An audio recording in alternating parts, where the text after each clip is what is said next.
Amable televidente, en Propuesta Semanal contamos con la participación del licenciado Manuel Crespo, quien es miembro de la dirección ejecutiva del partido Fuerza del Pueblo. Manuel, buenos días, un placer tenerte de nuevo en el programa. Y muchísimas gracias, buenos días, don Ramón y Ana Patricia. Para usted siempre será eterno el agradecimiento por ese espacio que ustedes siempre nos brindan en su importante programa.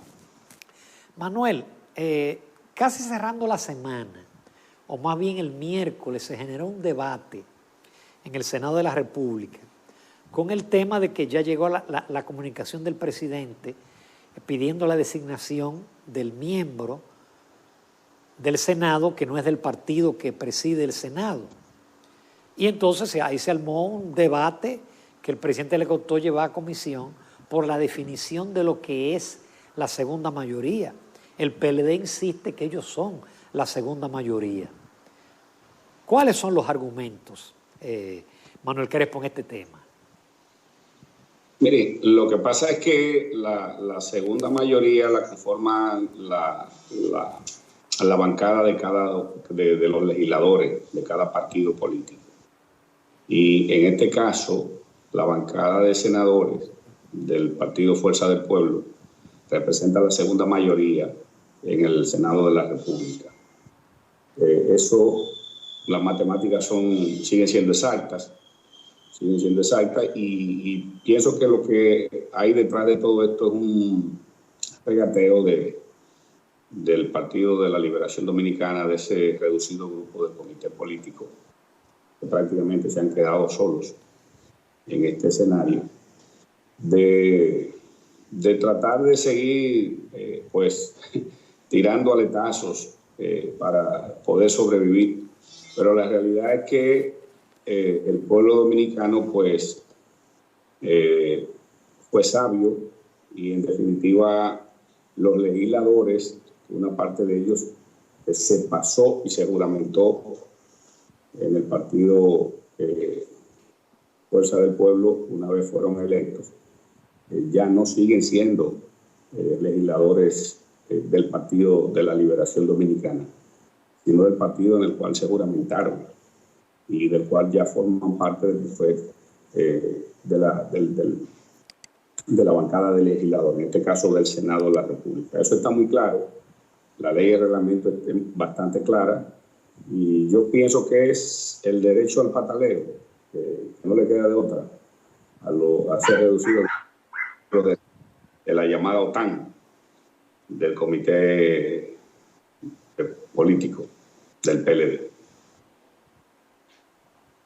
Pero ellos alegan que ellos por votación son la segunda fuerza política. Eso cabe en este tema que de lo que depende es del número de senadores. Mire, lo que pasa es que ellos se equivocan y siguen equivocados. De hace tiempo parece que la excesiva concentración de poderes en los bolsillos de una sola persona, en este caso de Danilo Medina, los embriagó tanto, los emborrachó tanto con el poder, que perdieron de vista los aspectos elementales de respeto a la Constitución, a las leyes. ¿Qué es lo que pasa? Cuando un candidato, entiéndase a senador o a diputado, ya es electo en una convención de un partido político, ya ese candidato se debe al electorado. Es decir, ya ese partido ni siquiera lo puede quitar de la boleta, excepto con las dos condiciones que establece la Constitución y las leyes especiales que rigen la materia, que es si el candidato muere o si el candidato renuncia a su condición de candidato. Porque ya eso es un derecho adquirido, es un derecho adquirido a título personal. La gente vota por el candidato, no por el partido. El partido lo presenta porque eso es lo que establece la ley, pero la gente vota por el candidato. De modo que es por ello que cuando un diputado o un senador se va de un partido, esa curul que él representa no se queda en el partido. El partido solo tiene derecho a someter una terna, como establece bien la Constitución y las leyes, en caso de fallecimiento de ese senador o de ese diputado electo. Por lo tanto, Por lo tanto, las diputaciones, las senadurías, son del senador y del diputado, no del partido. Entonces esos amigos del PLD tienen que leerse muy bien la Constitución y las leyes y el espíritu del legislador, porque se supone que el soberano, que es el pueblo, deposita un mandato en nombre del pueblo, es decir, en nombre de sí mismo, el pueblo, en favor de una persona para que en nombre y en representación del pueblo y de todos nosotros haga las leyes. Es decir, haga las leyes. No es al partido que el pueblo, que el soberano le da el mandato, es a la persona. Y si esa persona renuncia de un partido y se va a otro, con él se va a la curul que él ganó y por la que la gente lo votó en el proceso electoral en el cual fue electo. Manuel, ahora hay un debate con el tema de la elección de la Junta Central Electoral. Parece que hay un consenso entre la Fuerza del Pueblo y el PRM de que sean seleccionados personas que no tengan vinculación partidaria. A pesar de eso, hay un ex dirigente del PRM de Olivares que se está postulando. Ya Hipólito Mejía, qué bueno, uno tenía sospecha que Hipólito Mejía tuviera en otra cosa. Ya Hipólito Mejía apoya la idea de una Junta Central Electoral independiente. Sin embargo, el PLD adopta una actitud incluso de amenaza al gobierno, de romper la luna de miel de manera temprana antes de los 100 días, bajo el alegato de la búsqueda de un consenso en la elección. Yo personalmente no entiendo porque se supone que ya la responsabilidad de eso recae en la comisión y finalmente en el pleno del Senado. ¿Qué tú opinas? Aquel que dice que no tiene simpatía por ningún partido está hablándole mentira al pueblo dominicano. Entonces no es una persona creíble. Pero además, y ojo con eso, con ese tema, ojo con ese tema, los traumas más grandes, los mayores desastres en el montaje de los procesos electorales que la República Dominicana ha tenido en los últimos 50 años, precisamente o coincidencialmente, ha coincidido con que ha estado la Junta al frente de algunos llamados independientes. ¿Qué es lo que tenemos nosotros que tomar en cuenta? Y el Senado de la República, ¿qué es lo que debe valorar? Primero, obviamente, la calificación técnica y profesional y su dilatada hoja de servicio de los que van a ser escogidos en beneficio del pueblo dominicano y de la democracia. Pero sobre todo el sagrado compromiso que tiene que adornar a cada uno de los miembros de esa Junta Central Electoral para con la institucionalidad democrática y con el fortalecimiento de nuestra frágil democracia. Miren el proceso que nosotros recién pudimos salir de, gracias a Dios, en medio inclusive de la pandemia. Miren cómo esta Junta Central Electoral en febrero pasado hizo colapsar totalmente ese proceso, caso único en la República Dominicana y en América Latina, con toda la gente en fila comenzando un proceso electoral. Pero miren cómo la actuación comprometida de esta Junta Central Electoral, que se llamaba también independiente, miren cómo hizo colapsar y fue partícipe de un proceso fraudulento dentro de la primaria del Partido de la Liberación Dominicana en octubre pasado. Hizo colapsar ese partido, que era el partido político más grande y más importante de la República Dominicana. Es decir, que lo más importante que tiene que tomar en cuenta y las características que hay que exigirle y garantizar que tengan o adornen esos miembros electos, tiene que ser el compromiso con la democracia. Y lo digo porque ustedes saben que yo fui yo estoy como delegado en la Junta Central Electoral y a ustedes les consta la cantidad de más de 200 instancias que nosotros en todo el transcurso del proceso electoral, sin contar con las instancias en el proceso interno cuando éramos miembros del viejo partido, sometimos para que el Pleno discutiera y fallara sobre temas que eran muy evidentes, violaciones flagrantes a la Constitución y a las leyes por parte del gobierno, de los candidatos, el uso abusivo de los recursos del Estado, que ya todo ha salido a relucir con pruebas fehacientes, sumamente claras. Aunque es pronto todavía, si tú pudieses hacer un análisis de las cosas que ha hecho el gobierno hasta el momento, de las decisiones que se han tomado, de todas estas cosas que se han ido llevando a cabo desde que iniciaron el 16 de agosto, ¿cuál sería tu opinión como partido de oposición y siendo una persona sensata? Ahora, nosotros estamos ante una situación especial, porque recuerden que este fue un gobierno que surgió en medio de una pandemia que ha afectado al mundo entero y que sensiblemente ha impactado la República Dominicana. ¿Cuál es el escenario que tenemos nosotros? Bueno, como país, un altísimo y elevado nivel de endeudamiento en dólares, por un manejo inadecuado de la política de endeudamiento de la República Dominicana, donde aquí no se ha impuesto un tope al endeudamiento en el país. Pero además tenemos y heredamos, y este gobierno heredó una situación de pandemia a escala mundial que ha impactado en los 3 pilares que sustenta el modelo económico y la economía de la República Dominicana, que son el turismo, la zona franca y la remesa.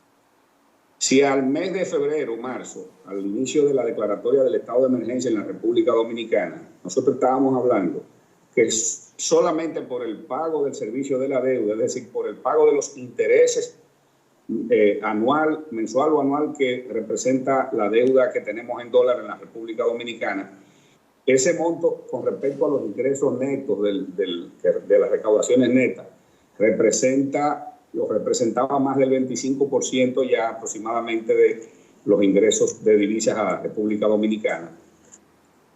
Imagínense ustedes si tenemos un escenario ahora donde se han caído las recaudaciones a su mínima expresión, porque esos 3 sectores están prácticamente colapsados y ha sido lo que más ha sido afectado.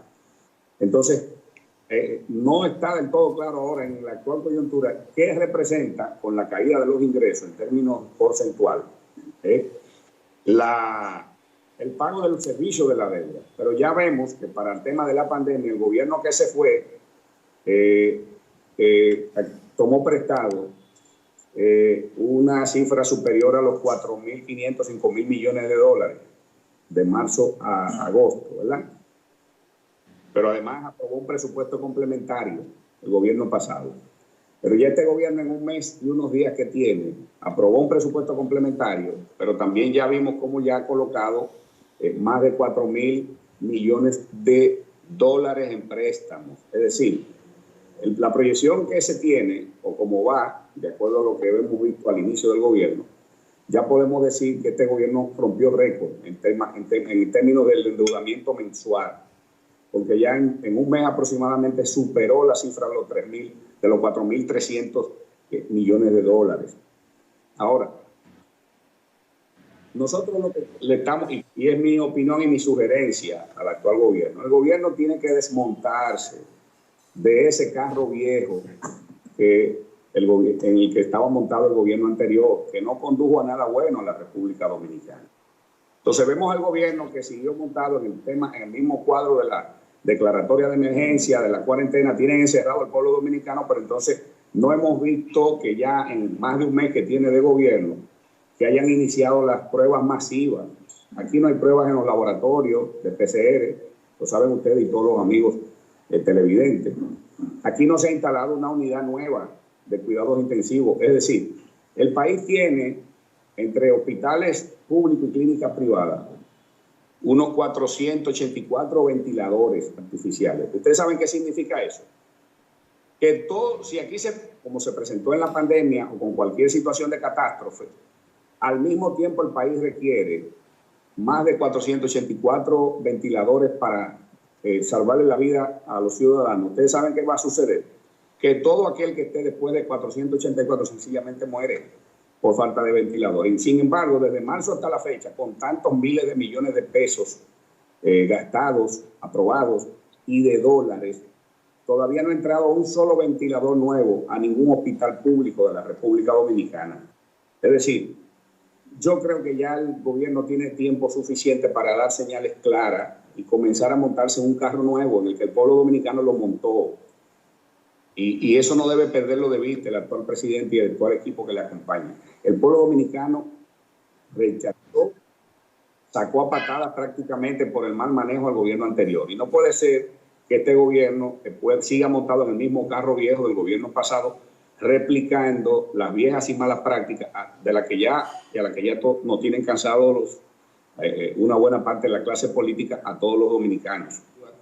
Entonces usted no puede seguir aprobando estado de emergencia y cuarentena, manteniendo encerrado en un encierre total que ha hecho que colapse la economía nacional y doméstica individual de cada ciudadano, con el mismo esquema del gobierno anterior que no dio resultados positivos.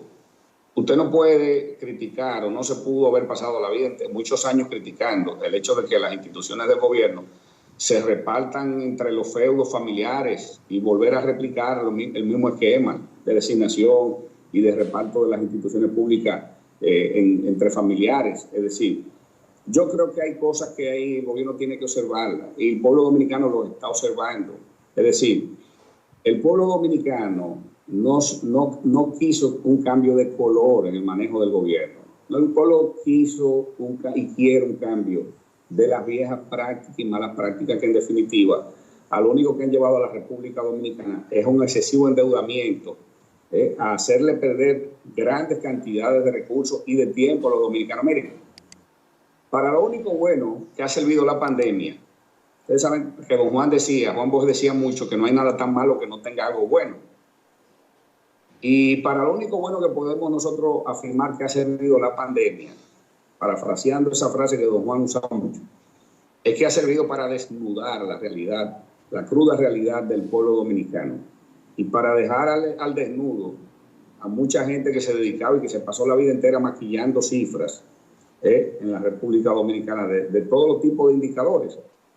Miren, yo recuerdo que en el proceso de campaña interna, ustedes lo recuerdan porque fui varias veces al programa de ustedes, a este y a los demás programas, que yo planteaba la urgente e imperiosa necesidad de definir un nuevo modelo de desarrollo en la República Dominicana. No sé si ustedes lo recuerdan, nosotros hablábamos de eso, y que ese modelo estuviera orientado a generar riqueza y empleos de calidad, y conectar por primera vez la educación y el sistema educativo con el actual modelo que nunca lo ha estado. Cuando nosotros hablamos de eso, ¿a qué nos referíamos? Bueno, y todavía ni siquiera nos estábamos soñando con una pandemia a escala mundial que impactará a la República Dominicana. Es que si nosotros tenemos un modelo que se sustenta en 3 pilares, turismo, zona franca y remesa, miren lo vulnerable que ha sido ese modelo. Que la pandemia afectó precisamente a esos 3 sectores y por mala suerte, peor mala suerte para los dominicanos.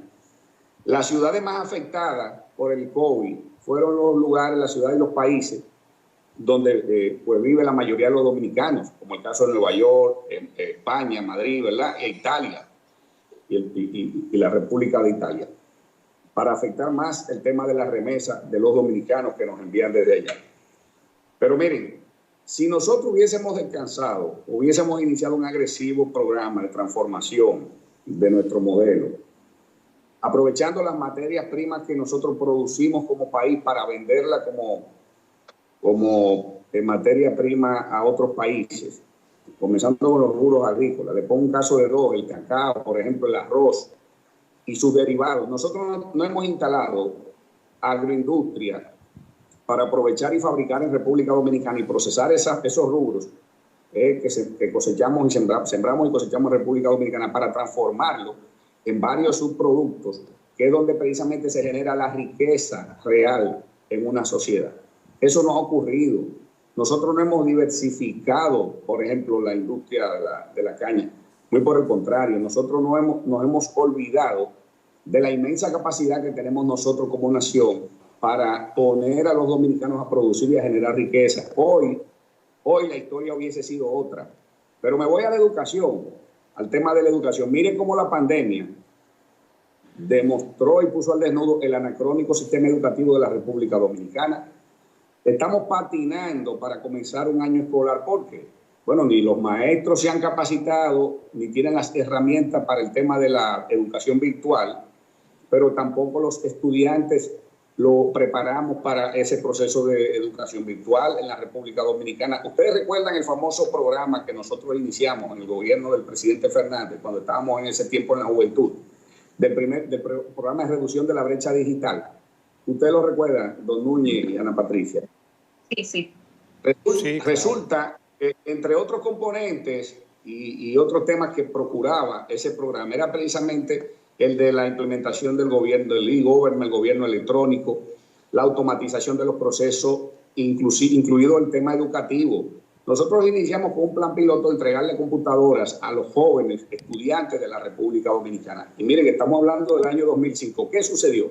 Ese programa se descontinuó totalmente en la República Dominicana. Nosotros estamos hablando de darle internet público gratuito en todos los municipios, a todas las ciudades de la República Dominicana. Hicimos un plan piloto en los principales lugares que frecuentan los jóvenes, como la Abraham Lincoln, el Boulevard, la zona colonial. Pero el plan era, y la idea era, que todos los municipios, los ayuntamientos, conjuntamente con el Indotel y el Estado Dominicano en su conjunto, asumieran ese plan para el tema de la gratuidad en el acceso, y que las empresas telefónicas, conjuntamente con el gobierno, pudieran reorientar los negocios en el área del Internet y del acceso al Internet, porque al final, hacia allá es que tiene que ir el mundo. El acceso a la información es un derecho humano, como la comida, como la salud, como la vivienda. Entonces, hoy, esta pandemia ha planteado al mundo entero y a la clase política y gobernante de aquí y del mundo entero la imperiosa y urgente necesidad de definir nuevos esquemas de integración de la población en sentido general. Manuel, entonces, de acuerdo a tu descripción, ¿tú consideras que el proyecto de educación virtual que arranca teóricamente el 2 de noviembre probablemente fracase? Mire, don Amor, yo le voy a hacer una pregunta. ¿Desde dónde los profesores van a impartir la clase? O sea, ¿se van a conectar desde su casa o desde la escuela? Desde su casa, ¿verdad? Igual que los estudiantes. ¿Quién va a pagar? Desde la escuela, como hacen los colegios privados, que es desde el colegio que el profesor dan las clases. Bueno, pero ¿quién va a pagar el acceso y quién va a garantizar que cada profesor o cada estudiante tenga garantizado el acceso de la conectividad? Aquí no se ha hablado de eso. El Estado debe hacer eso como una política de Estado, garantizar la universalización del acceso a la información a través de las redes. Nosotros lo planteamos en el año 2005, el presidente Fernández, eso se descontinuó. Eso hay que retomarlo porque la pandemia nos ha obligado, nos obliga a todos, nos ha obligado a todos a tener que impulsar ese tipo de iniciativas.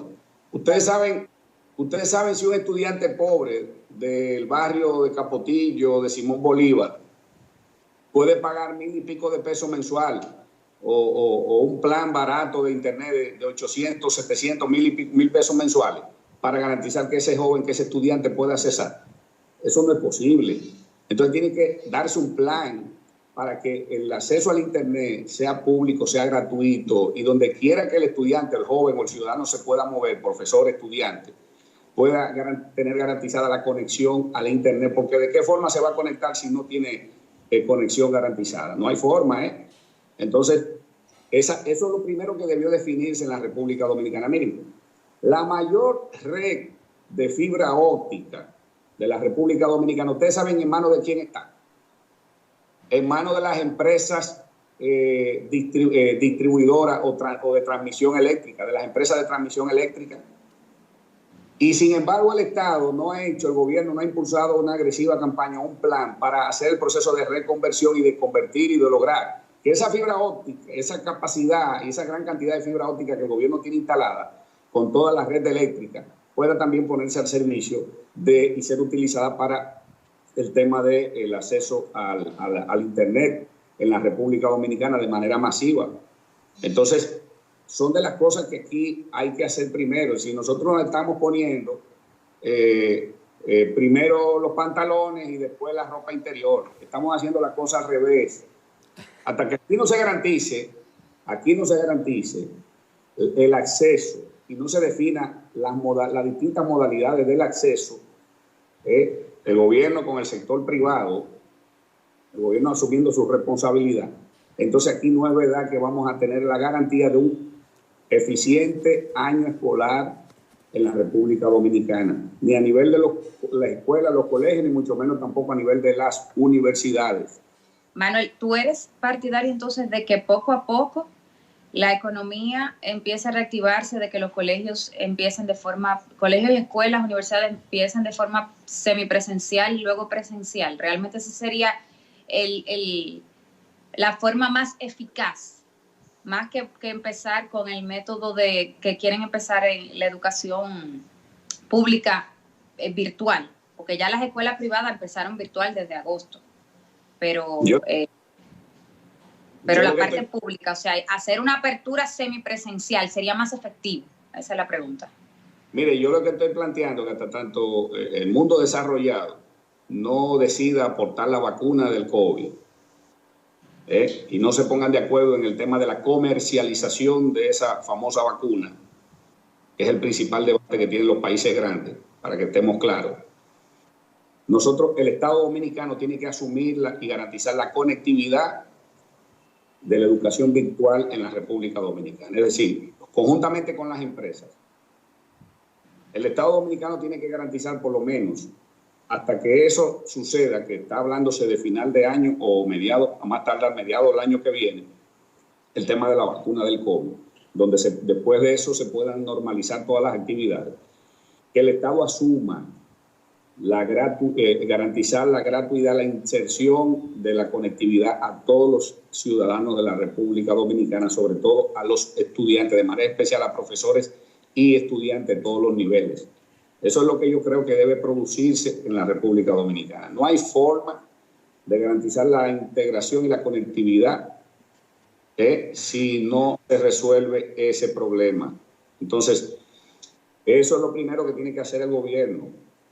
Independientemente del anuncio del inicio del año escolar, lo primero que debió anunciar el gobierno fue un plan de subsidio directo a todos los estudiantes o a todas las familias donde vivan los estudiantes del sistema educativo de la República Dominicana.